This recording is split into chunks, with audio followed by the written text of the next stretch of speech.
Hi అండి. మేమొచ్చి ఈ రోజుకి 3 రోజులవుతుంది. సో, మూడో రోజు కాబట్టి ఈరోజు జాతర పెడతారు. నైట్ కూడా పెట్టరు గానీ అంతంత మాత్రమే అనమాట. మార్నింగ్ టిఫిన్ చేసాము. బొరుగులు చిట్టుపుగ్గాయలనమాట. ఇక్కడ ఫేమస్. నిన్ననే వెళ్లి దర్శనం చేసుకోవాలి కానీ నిన్న వెళ్ళలేదండి. ఫుల్ రష్‌గా ఉంటుందని గుడికి వెళ్ళలేదు. ఇక్కడ నీలకంఠేశ్వర స్వామి ఉంటారనమాట. ఈ స్వామి పేరు పైనే తేరుని గుంజుతారనమాట.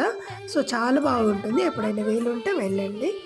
ఎవ్రీ ఇయర్ జనవరిలో ఉంటుందనమాట. డేట్స్ చేంజ్ అవుతా ఉంటాయి. గుడి చూసారుగా చిన్నగానే ఉంటుంది. పెద్దగా ఏముండదు. కానీ చాలా విశిష్టమైనటువంటి గుడి అనమాట. తర్వాత దర్శనం చేసుకున్న తర్వాత అక్కడ ప్రసాదం పెడుతున్నారుగా, ప్రసాదం తినేసి కొంచెం ఇక్కడ జాతరలోకెళ్ళి కాస్త పసుపు, కుంకుమ కట్టించుకొని ఎళ్దామని వచ్చాము. జాతరకెళ్తే కంపల్సరీగా బెండ్లు, బొరుగులు, పసుపు, కుంకుమ కంపల్సరీ కట్టించుకొని ఎళ్తామనమాట. నచ్చితే లైక్ చేయండి, సబ్స్క్రైబ్